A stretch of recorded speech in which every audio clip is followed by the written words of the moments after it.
Uttar Pradesh police constable भर्ती परीक्षा आज से शुरू हो गई है। ये परीक्षा 5 दिन तक चलेगी। आज के बाद 24 और 25 तारीख और फिर 30 और 31 अगस्त को सिपाही भर्ती परीक्षा होनी है। परीक्षा दोबारा हो रही है। 17 और 18 फरवरी को पेपर लीक होने के चलते ये परीक्षा रद्द हो गई थी। 60,244 पदों की भर्ती के लिए 67 जिलों के 1176 पर परीक्षा का आयोजन किया गया है। परीक्षा 2 पालियों में हो रही है। पहली पाली सुबह 10 से शुरू हुई, जो कि अब से थोड़ी देर पहले 12 बजे खत्म हो गई। अब दूसरी पाली दोपहर 3 से 5 बजे तक होगी। 48,17,000 से ज्यादा लोग इस परीक्षा में हिस्सा ले रहे हैं। यूपी के तमाम शहरों की तस्वीरें आपके टीवी स्क्रीन पे है। तस्वीरों में आप देख सकते हैं पेपर लीक रोकने के लिए परीक्षा केंद्रों पे कितने सख्त इंतजाम है। इन परीक्षाओं को लेकर यूपी रोडवेज ने भी खास तैयारी की है। परीक्षा सेंटर तक स्पेशल बसें चलाई जा रही हैं, जिससे अभ्यर्थियों को परीक्षा केंद्रों तक पहुंचने में आसानी हो रही है। प्रतियोगियों को इसमें मुफ्त सफर की सुविधा भी दी गई।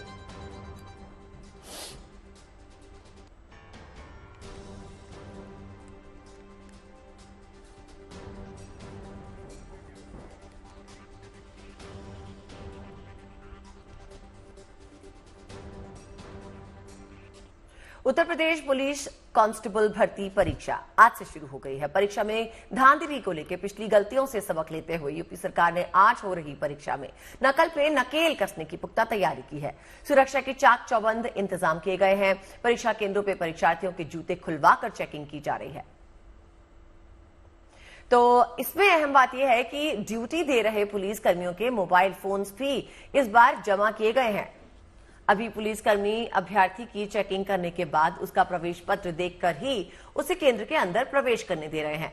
दूसरे चरण में मुख्य चेकिंग के बाद भी अभ्यर्थी को अंदर भेजा जा रहा है। यहां एजेंसी के कर्मचारी नियमानुसार चेकिंग के बाद ही परीक्षा केंद्र के अंदर प्रवेश दे रहे हैं। हर परीक्षा केंद्र पे स्टैटिक मैजिस्ट्रेट की तैनाती की गई है। अभ्यर्थियों की संख्या के आधार पर ही केंद्र पर्यवेक्षक के रूप में डिप्टी एसपी से दरोगा मौजूद रहेंगे।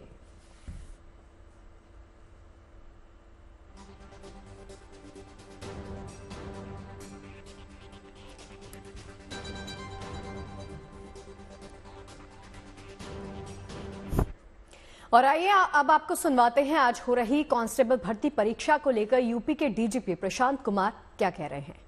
हम लोगों के पास कंफर्म सूचना है, उसके हिसाब से 48 लाख बच्चों ने के इस परीक्षा में शामिल होने के बारे में ज्ञात हुआ है। और प्रदेश के 67 जनपदों में ये परीक्षाएं 5 दिनों में 2-2 पालियों में संपन्न होगी। आज प्रथम पाली की परीक्षा चल रही है। सभी जगह शुचितापूर्ण तरीके से परीक्षाएं प्रारंभ होकर सकुशल तरीके से चल रही हैं। सभी जगह हमारे मजिस्ट्रेट, हमारे पुलिस के अधिकारी लगातार भ्रमणशील हैं। ये पूरी परीक्षा एक लंबी प्रक्रिया के तहत की जा रही है और इसमें बहुत सारे स्टेप्स होते हैं, जैसे प्रश्न पत्र का भंडारण, फिर वहाँ से सेंटर पे पहुँचाना, यहाँ बच्चों को का आधार प्रमाणित करना और उसके बाद से सुचारू रूप से परीक्षा कराना। तो इस बार ऐसी व्यवस्था की गई थी कि किसी को कोई असुविधा नहीं हुई। शासन स्तर से और सभी अधिकारियों के स्तर से बार बार जिले के अधिकारियों को सभी चीज़ें बताई भी गई, ट्रेनिंग भी दी गई। उस कारण से ही परीक्षाएं बहुत ही शांतिपूर्ण तरीके से चल रही हैं। और चलिए इस पर बातचीत करने के लिए हमारे 2 खास सहयोगी हमारे साथ जुड़ गए हैं। सुशांत है हमारे साथ और साथ ही साथ विनोद भी हमारे साथ जुड़ गए हैं। सुशांत के पास सबसे पहले जाना चाहूंगी। सुशांत, अगर मेरी आवाज आप तक आ रही है तो अभी जितने इंतजामात आप देख रहे हैं, जो तस्वीरें निकलकर सामने आ रही हैं, वो काफी हैं। देखिए अदिति, मैं आपको सबसे पहले तस्वीर दिखा दूं। नोएडा सेक्टर 12 की ये राजकीय इंटर कॉलेज की तस्वीर है, जहां पर फिलहाल पहली पारी की परीक्षा जो है वो खत्म हो चुकी है। तमाम जो छात्र हैं एक एक करके बाहर आना शुरू हो चुके हैं और इस बार जो परीक्षा के इंतजाम किए गए थे वो काफी पुख्ता किए गए थे। मैं आपको दिखा दूं बाहर की तस्वीरें कि किस तरीके से कड़ा पुलिस का बंदोबस्त, पुलिस के आला अधिकारी खुद मौके पर मौजूद हैं जब तक परीक्षा समाप्त न हो जाए, क्योंकि पहली पारी की परीक्षा जो 10 बजे से शुरू होकर 12 बजे थी वो खत्म हो चुकी है। अब अगली पारी की जो परीक्षा 3 बजे से शुरू होकर 5 बजे जो है वो खत्म होगी। उसकी तैयारियां भी जो है वो पुलिस करेगी, यानी पुलिस के ऊपर एक बड़ा जिम्मेदारी जो है वो इस वक्त देखने को मिल रही है। और कॉलेज के अगर अंदर भी देखेंगे तो बड़ी संख्या में पुलिसकर्मी भी आपको यहाँ पर तैनात नजर आएंगे। कई सारे बच्चे हैं जो एग्जाम देकर के इस वक्त जो है वो बाहर आ रहे हैं। और इसी साल अगर कहा जाए फरवरी के महीने में इस पूरी परीक्षा को लेकर के गड़बड़ी की बात सामने आई थी, जिसके बाद परीक्षा को रद्द कर दिया गया था। और ऐसे में अब एक बार फिर से परीक्षा जो है वो हुई है और कई लाख बच्चे जो है वो इस बार यहाँ पर पहुंचे हैं। ये बताइए कहाँ से आप आए? सर मैं आया हूँ एटा से। कितने बजे आए? मैं तो सर रात में आया, क्योंकि यहाँ पे मतलब ये जो था ना, मतलब मॉर्निंग शिफ्ट पे था, जो मतलब 9 बजे से था। तो 9 बजे सर वहाँ से यहाँ तक आने में 6 घंटे टाइम लगता है, तो मैं एक रात पहले ही आया था। इंतजाम ठीक थे पुलिस प्रशासन की तरफ से, क्योंकि पिछली बार गड़बड़ियां जो है वो सामने आई थी, इस बार इंतजाम सही? नहीं सर, इंतजाम तो एकदम मतलब ठीक थे, बढ़िया थे, मतलब पूरी एकदम चौकसी के साथ है ये जो मतलब एग्जाम कराया गया है। और बाकी में सर यही मतलब बोलना चाहूंगा कि जब मतलब अंदर जाते टाइम मतलब लोगों के मतलब जो वो थे सर, मतलब स्पेक्टिकल्स वो नहीं थे, जो पावर वाले चश्मे थे लोगों के पास वो भी सर नहीं थे, फिर बाद में सर वापस दिए थे। तो ये मतलब वो हुआ है, कंफ्यूजन हुआ है कहीं ना कहीं, फिर वापस दे रहे हो, पहले आप नहीं रहे हो, तो ये सब परेशानी तो है। सुरक्षा के बंदोबस्त थे, चप्पे चप्पे पर निगरानी जो है वो रखी जा रही थी। बाकायदा जितने भी छात्र थे उनके शूज रिमूव कराए गए, चेकिंग किए गए, उनके ग्लेयर से उन सबको चेक जो है वो यहाँ पर किया गया। और भी छात्र हैं, उनसे भी हम बातचीत करेंगे। कहाँ से आप आए थे? भैया हाथरस से आया हूँ। हाथरस से कितने बजे तक पहुँचे यहाँ पर? मैं यहाँ सुबह पहुँचा लगभग 5 बजे लगभग। इंतजाम जो थे पुलिस प्रशासन की तरफ से इस बार परीक्षा काफी मतलब पिछली बार से काफी अच्छा रहा है इस बार सिस्टम, और मतलब सुरक्षा व्यवस्था काफी अच्छी थी, कोई डाउट नहीं था। अच्छी तरह से पेपर हुआ है, अंदर स्टाफ भी सब अच्छा था, उसने बच्चों को सही एडवाइस किया है और उन्होंने कभी मतलब बच्चे को कोई डांटा वाटा नहीं है, और अंदर सारा स्टाफ अच्छा है, पेपर भी अच्छे ढंग से हुआ है। समझ सकते हैं कि इस बार जो परीक्षा को लेकर के पिछली बार गड़बड़ियां होती वो इस बार ना हो, उससे सबक लेते हुए यूपी पुलिस ने, प्रशासन ने इस बार कड़े बंदोबस्त जो है वो किए थे। और जो परीक्षार्थी हैं उनका भी साफ तौर पे कहना है कि प्रशासन की तरफ से अच्छे खासे इंतजाम जो है वो किए गए हैं, एग्जाम में किसी प्रकार की कोई गड़बड़ी ना हो। इस तमाम इंतजामों को देखते हुए फिलहाल पहली पारी की जो परीक्षा है वो फिलहाल खत्म हो चुकी है। अब अगली पारी की परीक्षा की तैयारी जो है वो पुलिस कर रही है। अब आप देख सकते हैं कि जो गेट है वो फिलहाल बंद कर दिया गया है। इक्का दुक्का जो छात्र अंदर है वही अब धीरे धीरे करके बाहर आ रहे हैं। अदरवाइज पहले फेज की परीक्षा खत्म, दूसरे फेज की तैयारी और पुलिस का कड़ा बंदोबस्त इस वक्त आपको यहाँ पर नजर आएगा। एक बार संतोष का करते हैं जो इस वक्त हमारे साथ लखनऊ से जुड़ गए हैं। संतोष, देखिए कहा जा रहा है कि जो पुलिसकर्मी है वो तो जांच कर ही रहे हैं, साथ में पुलिसकर्मी जो है उनकी जांच के लिए भी जो है कुछ किया जा रहा है, शायद उनके मोबाइल फोन रख लिए गए हैं। जरा बताइए कि पिछली बार से लेकर जो फरवरी में धांधली हुई थी परीक्षा को लेकर, और उसमें और अब की बार में जो सुरक्षा है उसको लेकर क्या इंतजाम है? देखिए, बीती बार जब फरवरी के महीने में 17-18 फरवरी को जो परीक्षा हुई उसके बाद पेपर लीक हुआ, उस पूरी घटनाक्रम से सबक लेते हुए इस बार भर्ती बोर्ड ने बड़े परिवर्तन किए हैं। पहला परिवर्तन था कि कोई भी परीक्षार्थी रूम के अंदर या एग्जामिनेशन सेंटर के अंदर कोई भी घड़ी पहन कर के नहीं जाएगा, चाहे वो डिजिटल घड़ी हो, एनालॉग घड़ी हो, कोई भी घड़ी अलाउड ही नहीं थी। लेकिन एग्जामिनेशन रूम के अंदर बच्चों को टाइम कैसे पता चलेगा, इसके लिए घड़ी लगाने के लिए आदेश दिए गए और उत्तर प्रदेश में करीब 17,000 घड़ियां परीक्षा केंद्रों में लगाई गई। ये भर्ती बोर्ड के निर्देश के बाद दिए गए। उसके साथ ही किसी भी इलेक्ट्रॉनिक गैजेट का इस्तेमाल करने पर पूरी तरह पाबंदी थी। जो पावर के चश्मे थे, जैसा हमारे साथी बता रहे थे कि पावर का चश्मा लगाने पर भी शुरुआत में जांच करने के बाद ही भेजा गया। फ्रिस्किंग की गई। जो आधार कार्ड था, आधार कार्ड लेकर के जो बच्चे आए थे उनका ऑथेंटिकेशन किया गया, आइरिस मिलान किया गया, फिंगरप्रिंट मिलान किया गया। जिन लोगों ने आधार कार्ड का अपना मेंशन नहीं किया था अपने एग्जाम उसमें फॉर्म में, उनको 2 घंटे पहले बुलाया गया था कि ताकि उनका ऑथेंटिकेशन किया जाए। यानी कि इलेक्ट्रॉनिक वेरिफिकेशन के साथ साथ फिजिकल वेरिफिकेशन करवाया जा रहा था। इसके साथ ही यूपीएसटीएफ और यूपी पुलिस की टीमें लगातार सक्रिय हैं। बीते 12 सालों में जो सॉल्वर गैंग्स थे जिनका कभी भी नाम आया, उन सब की कहा जाए कि उनका चिट्ठा निकाल करके उनको रडार पर लिया गया है। अभी गोरखपुर में एक महिला कांस्टेबल अरेस्ट की गई है बीती रात में। वो अभ्यर्थियों को पेपर मुहैया कराने के नाम पर ठग रही थी, बेवकूफ बना रही थी बच्चों को। और उसके महिला कांस्टेबल जो श्रावस्ती में तैनात थी वो गोरखपुर से गिरफ्तार की गई है, बांसगांव से। उसके साथ एक दिल्ली का एक अन्य शख्स भी गिरफ्तार किया गया। ये दोनों लोग अभ्यर्थियों को ठगी कर रहे थे, उनके साथ पैसा ऐंठने की कोशिश कर रहे थे और 5 अभ्यर्थियों से पैसे लिए भी, जो अभी तक जानकारी मिल पा रही है। यानी कि सोशल मीडिया पर भी नजर रखी जा रही है, पुलिस अपने विभाग पर नजर रख रही है और जो सॉल्वर गैंग है उन पर भी नजर रख रही है। मैं इस समय पर अगर हम लखनऊ की बात करें तो लखनऊ प्रदेश की राजधानी है, यहाँ पर डीजीपी से लेकर के उत्तर प्रदेश भर्ती बोर्ड के चेयरमैन तक बैठते हैं।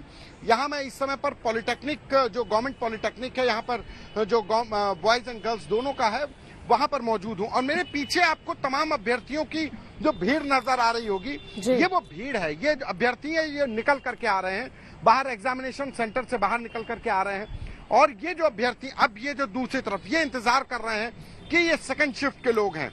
सेकंड शिफ्ट में ये लोग 3 बजे से परीक्षा देंगे, 3 से 5 की। उसमें पेरेंट्स से अपने बच्चों की परीक्षा दिलाने लाए थे, बैग लेकर के, कोई रात भर से सफर करके आया। संतोष, अगर मेरी आवाज आप तक आ रही है, देखिए जब भी, हाँ बात कीजिए जरा, आपके लिए संभव है तो। दिलाने आई हैं? हाँ। अच्छा, कहाँ से आई? मैं बिहार से। बिहार से आई हैं? बिहार में कहाँ से आई हैं? गोपालगंज जिला से। अच्छा, गोपालगंज से। कौन आया, बेटी या बेटा? बेटी।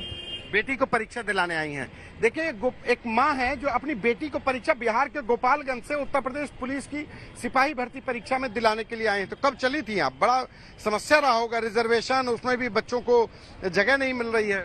कल सुबह चले थे? हाँ, कल सुबह में ट्रेन थी तो वहीं से आए यहाँ पर, मतलब कल रात को ही आ गई और रात भर रही और सुबह में एग्जाम दिलवा के और फिर शाम को ट्रेन है तो सुबह तक पहुँच जाऊंगी। पिछली बार परीक्षा दी थी फरवरी में। हाँ, वही कैंसिल हुआ तो पेपर लीक हो गया था। हाँ, तो फिर मतलब उसी को दोबारा दिलवाने आई हूँ। तो पिछली बार भी आप आई थी? हाँ, हाँ? हाँ। बच्चों को दोबारा मेहनत और माँ बाप की भी दोबारा मेहनत। जी, तो क्या किया जाए, मजबूरी है। देखिए, ये पेपर लीक जब होता है तो कैसे बच्चों की मेहनत पर पानी फिरता है, लेकिन माँ बाप भी डबल मेहनत पड़ जाती है। तमाम और अभ्यर्थी भी हैं, परीक्षा देने आए थे। हो गई परीक्षा? अभी नहीं। कितने, कहाँ से आए हैं? अमेठी से। अमेठी से, बगल का जिला है?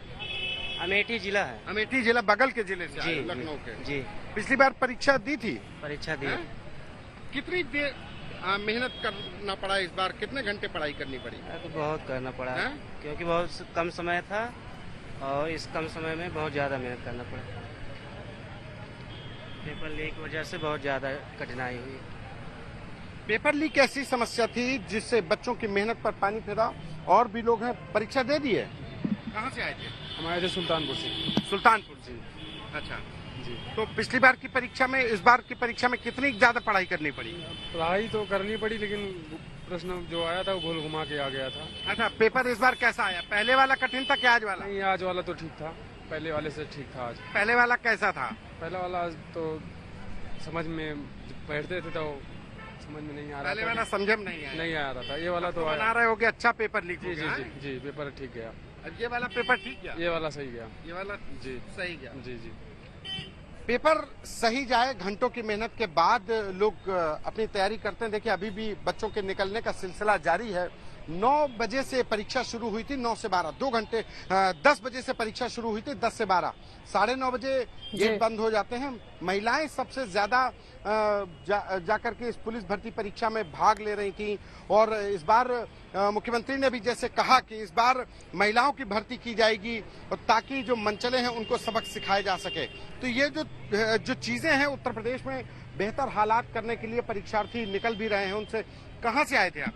अम्बेडकर नगर से। तो कैसा रहा पेपर? अच्छा, पेपर अच्छा रहा। अम्बेडकर नगर से आए थे तमाम लोग, उत्तर प्रदेश के सटे हुए, लखनऊ से सटे हुए जिलों से और बिहार गोपालगंज से आए हैं, कोई अन्य प्रदेशों से भी आए हैं।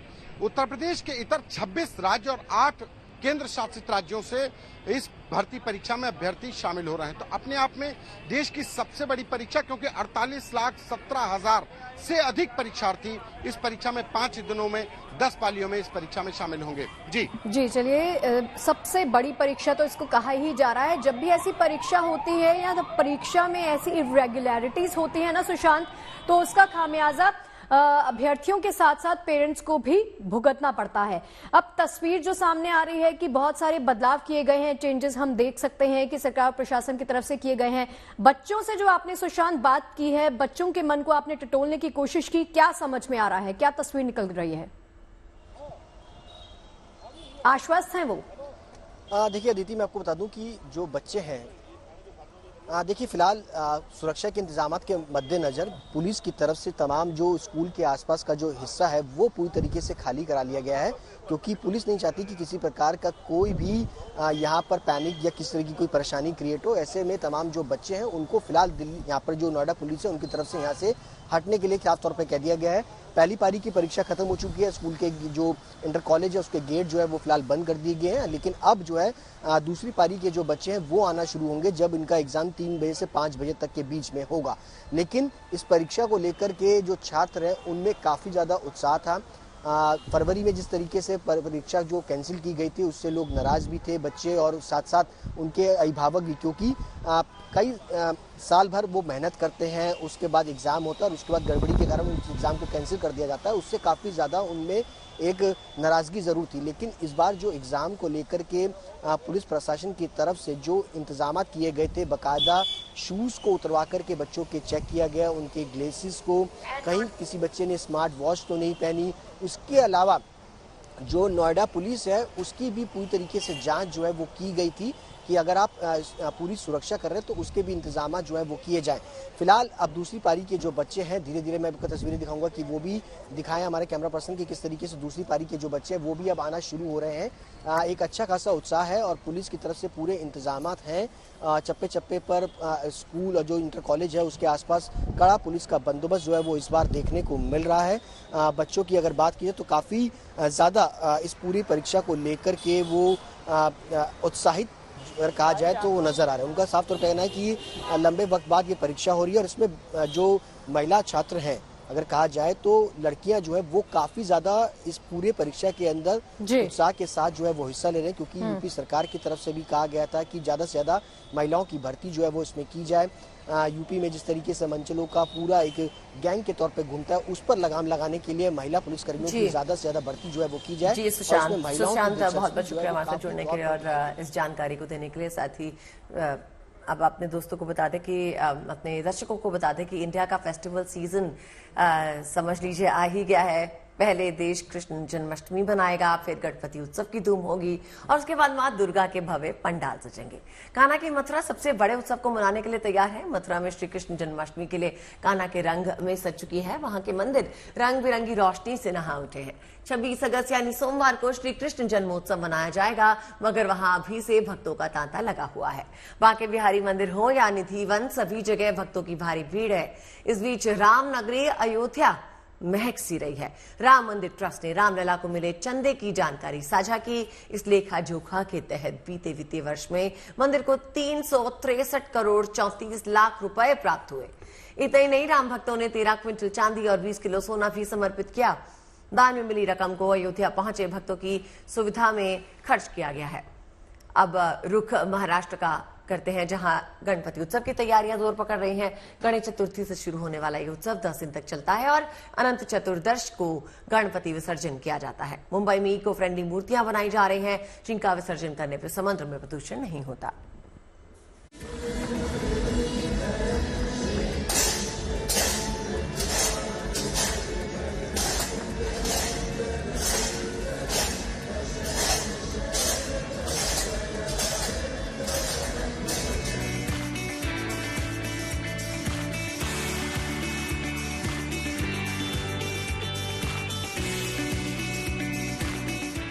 राजधानी दिल्ली में कहीं फूलों से स्पेशल मालाएं बन रही हैं।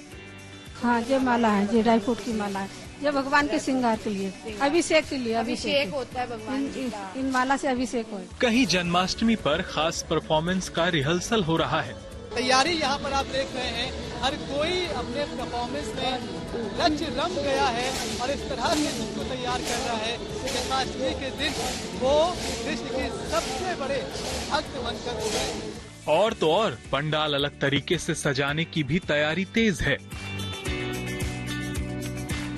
ऐसा ही है और इसके साथ साथ ये कार्यक्रम हमारा 2 दिन का कार्यक्रम है। 25 और 26 अगस्त का। 25 अगस्त को ये साय 7 बजे से लेकर रात्रि 11 बजे तक चलेगा और 26 तारीख को साय 7 बजे से लेकर के रात्रि 12:30 बजे तक कार्यक्रम चलेगा। ये सब कुछ कान्हा के जन्म को लेकर हो रहा है। द्वारका में दिव्य ज्योति जागृत संस्थान में भी जन्माष्टमी पर बड़ा आयोजन होगा। इसमें कई कलाकार मंच पर लोगों का दिल जीतने की तैयारी कर रहे हैं। इसमें कोई बैंक में काम करता है तो कोई इंजीनियर है। इतना ही नहीं, इनमें से ज्यादातर छुट्टी लेकर परफॉर्मेंस में जुटे हैं। इन्होंने यहाँ दिन रात एक कर दिया है।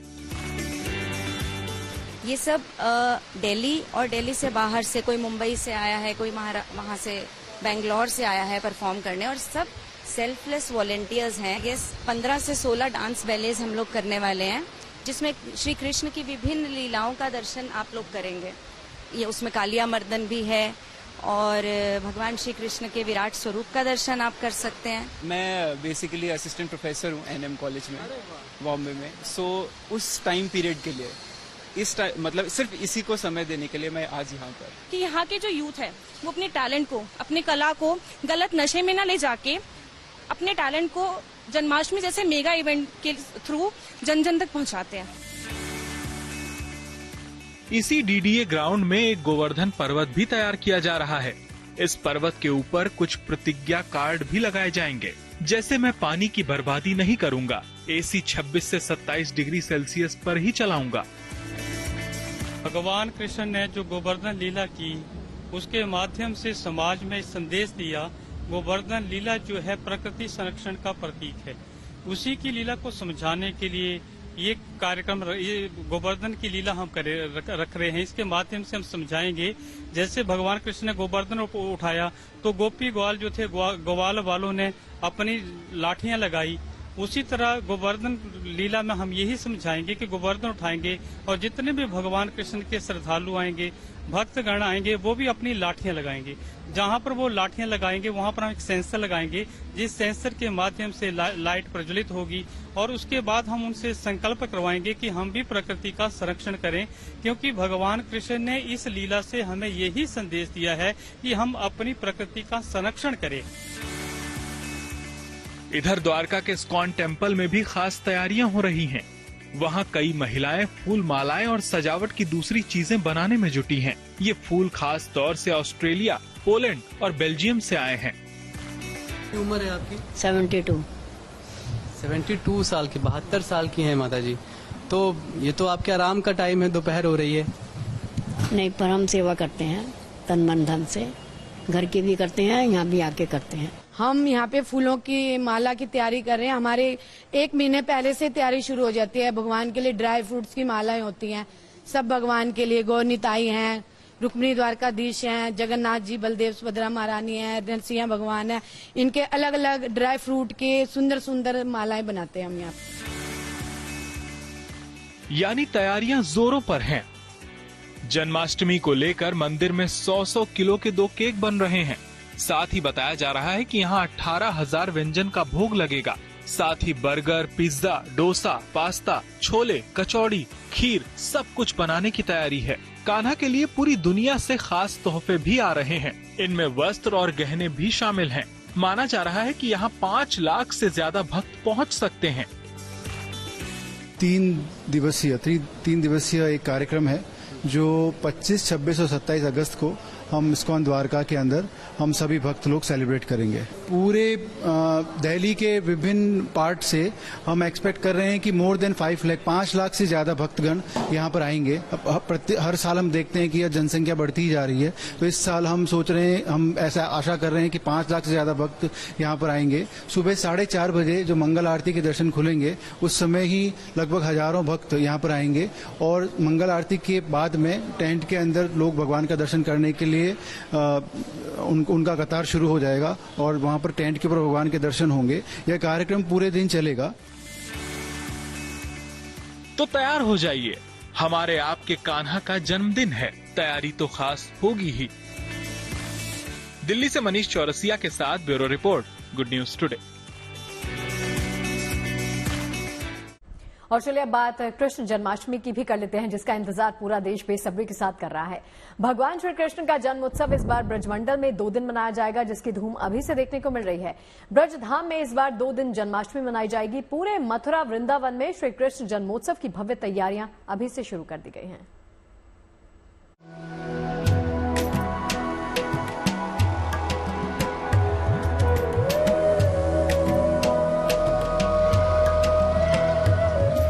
श्री कृष्ण जन्माष्टमी की भव्य लाइटिंग, रंग बिरंगी रोशनी से जगमग पूरा मंदिर परिसर। श्री कृष्ण का जन्मोत्सव बेहद करीब है, लिहाजा मथुरा में कृष्ण जन्माष्टमी की धूम अभी से देखने को मिल रही है। कान्हा के जन्मोत्सव से पहले ही ब्रजमंडल की छटा निखर गई है। पूरे मथुरा वृंदावन में श्री कृष्ण जन्मोत्सव की तैयारियां शुरू कर दी गई हैं। इतना ही नहीं, पूरे मथुरा शहर की भव्यता में चार चांद लगाए जा रहे हैं। शहर को खूबसूरत पेंटिंग से सजाया जा रहा है। दीवारों पर बनाई जा रही ये पेंटिंग्स कृष्ण भक्तों का मन मोह लेगी। भगवान श्री कृष्ण के 5251वें जन्मदिन के लिए पूरे मथुरा शहर को भव्यता और दिव्यता से सजाया जा रहा है। इस तरह की पेंटिंग पूरे शहर की जो दीवार हैं उन पर बनाई जा रही हैं। जो श्रद्धालु यहाँ आए वो इनको देखें और शहर की जो भव्यता और दिव्यता है, जो यहाँ पेंटिंग बनाई जा रही है, बड़ी सुंदर तरीके से इन पेंटिंगों को बनाया जा रहा है। भगवान श्री कृष्ण का जन्मोत्सव इस बार ब्रजमंडल में 2 दिन मनाया जाएगा। मथुरा में श्री कृष्ण जन्माष्टमी 26 और 27 अगस्त को मनाई जाएगी। जन्मभूमि पर 26 अगस्त को श्री कृष्ण का जन्मोत्सव मनाया जाएगा। वहीं श्री कृष्ण की लीला स्थली कहे जाने वाले वृंदावन में 27 अगस्त को यह त्योहार धूमधाम से मनाया जाएगा।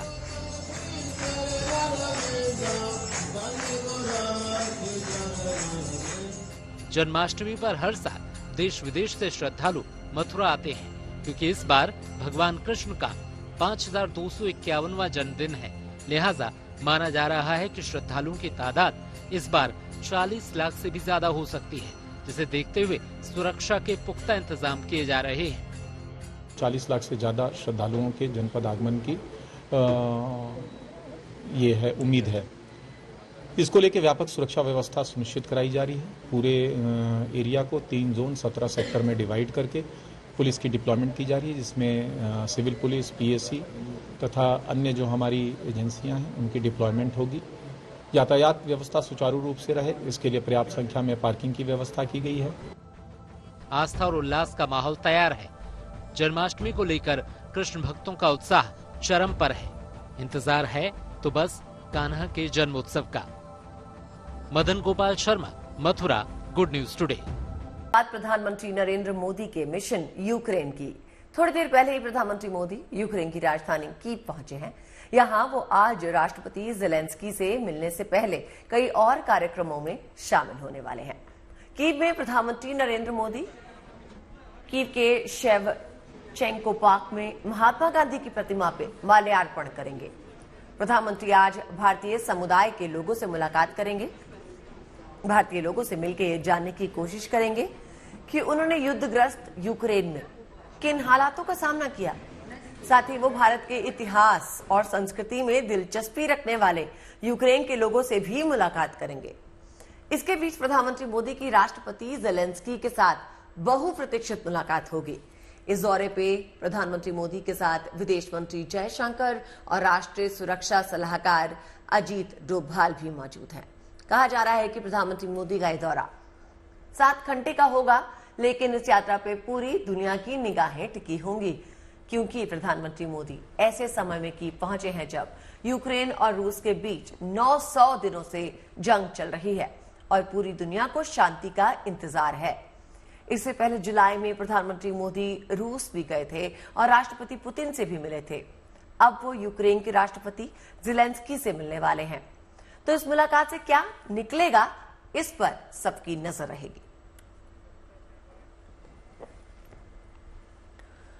और हमारे संवाददाता राजेश पवार ने भी कीव में लोगों से बातचीत की और जाना और समझा कि पीएम मोदी की कीव यात्रा को लेकर उनमें कितना उत्साह देखा जा रहा है।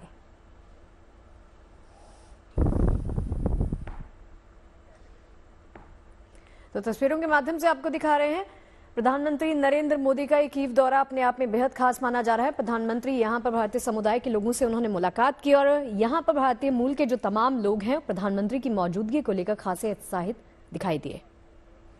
देखिए, अगर आप देख सकते हैं आसपास, तो मैं इस वक्त उसी इलाके में हूं जहां अभी प्रधानमंत्री मोदी पहुंचे हैं। होटल में यहाँ रुके हुए हैं वो, और इस वक्त उन्होंने कुछ देर पहले जो भारतीय समुदाय के लोग हैं, इंडियन डायस्पोरा के लोगों से बातचीत की है और इस वक्त वो कुछ देर विश्राम करके उसके बाद उनके और प्रोग्राम्स यहाँ पर हैं, जो कि में उनके शेड्यूल्ड है ऑलरेडी। महात्मा गांधी की मूर्ति पर उन्होंने माला चढ़ानी है, फिर प्रेसिडेंट ज़ेलेंस्की की मुलाकात होगी। देखिए, रात को यहाँ रुकना सिक्योरिटी पॉइंट ऑफ व्यू से लाजमी नहीं है, तो ज्यादातर जो हेड ऑफ स्टेट्स आते हैं वो दिन में ही आके वापस चले जाते हैं।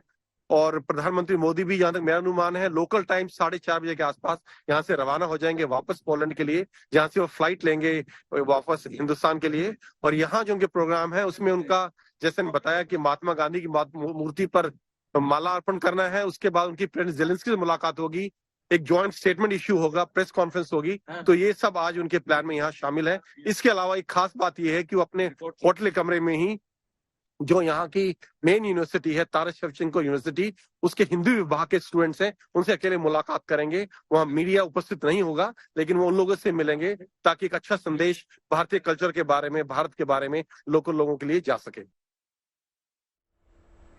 और अब रुक करते हैं सुपर पावर अमेरिका का, जहां जल्द राष्ट्रपति चुनाव होने हैं। इससे पहले शिकागो में डेमोक्रेटिक नेशनल कन्वेंशन में कमला हैरिस ने अपनी उम्मीदवारी को आधिकारिक तौर पर स्वीकार किया। वहां उन्होंने लोगों को ये भरोसा देने की कोशिश की कि वो एक उम्मीद है। कमला हैरिस जब भाषण देने आई तो काफी देर तक लोग तालियां बजाते रहे। उन्होंने लोगों को रोका, तब जाकर वो अपना भाषण शुरू कर पाई। कमला हैरिस ने अपनी भारतीय माता का जिक्र किया और उनकी सीख से नई राह मिलने की बात कही। देश आज अपना पहला राष्ट्रीय अंतरिक्ष दिवस मना रहा है। पिछले साल आज के दिन चंद्रयान 3 ने चांद की सतह पर विक्रम लैंडर की सुरक्षित और सॉफ्ट लैंडिंग पूरी की थी। सॉफ्ट लैंडिंग के बाद प्रज्ञान रोवर की सफल तैनाती की गई।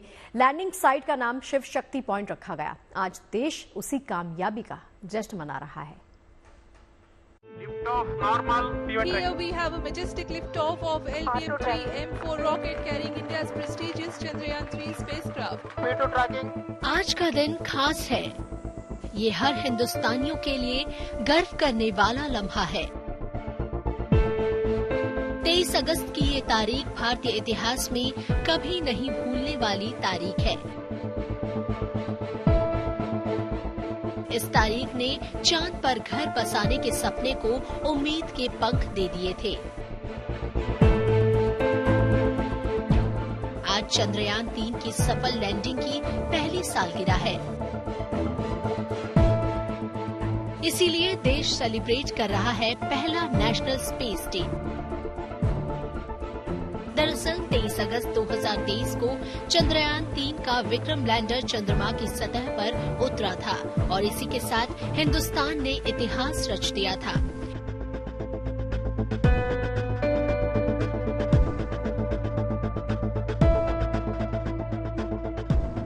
पिछले साल इस सफल लैंडिंग के साथ ही भारत का नाम दुनिया के उस चौथे देश के रूप में दर्ज हो गया था जिसने ये कामयाबी हासिल की।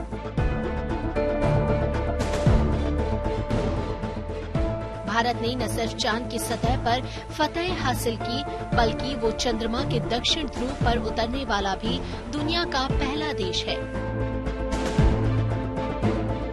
चंद्रमा पर इस कामयाबी के बाद देश में अंतरिक्ष के क्षेत्र में एक नई ऊर्जा देखी जा रही है। युवा वर्ग इस ओर खींचा चला जा रहा है।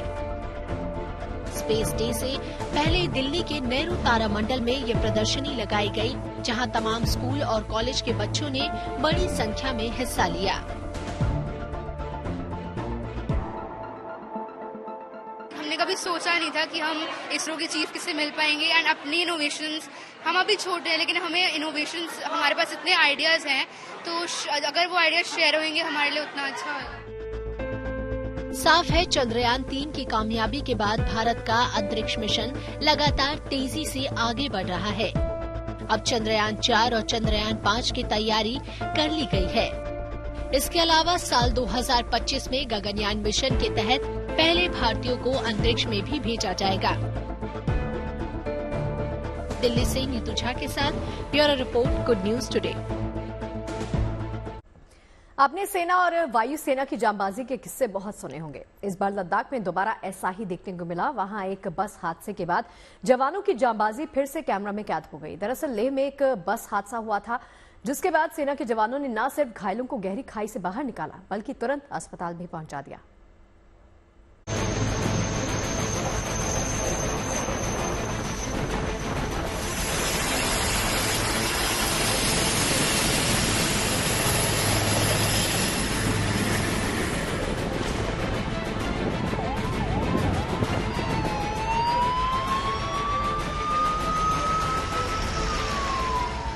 सरहद पर हो या फिर सरहद से दूर, हर जगह थल सेना और वायु सेना के जाबाजों का एक ही फर्ज, एक ही मिशन होता है, अपने देश और देशवासियों की सेवा।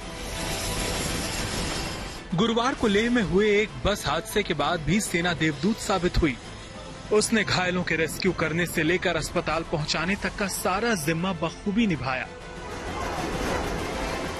दरअसल लेह जिले के दुर्बुक इलाके में गुरुवार को एक बस गहरी खाई में गिर गई। बताया गया कि इस बस में एक स्कूल के कर्मचारी बैठे थे जो कि एक शादी समारोह में शामिल होने जा रहे थे।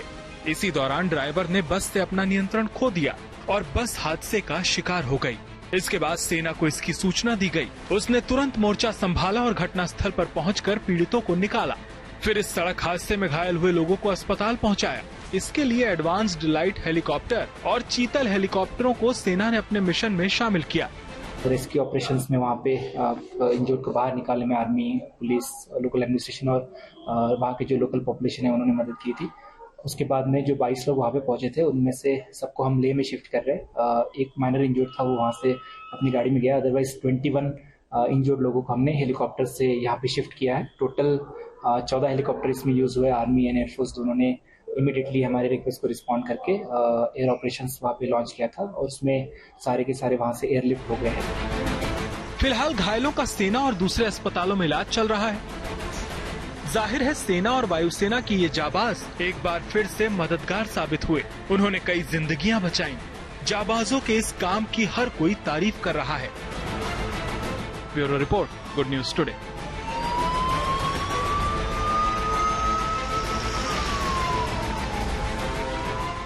लंच टाइम के आखिरी पड़ाव में हम आपको दिखाते किसी महान व्यक्ति के विचार। डालते हैं नजर आज के विचार पर।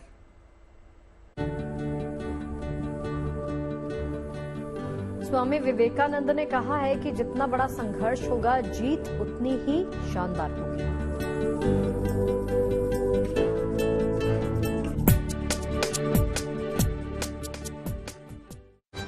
उम्मीद है खबरों के इस लंच टाइम में आपको पेट भर जानकारियां मिली होंगी। और चलिए इस बात के साथ छोड़ जाते हैं। मुलाकात होगी आप सभी के साथ सोमवार को। अपना ख्याल रखिए और देखते रहिए JNT। नमस्कार।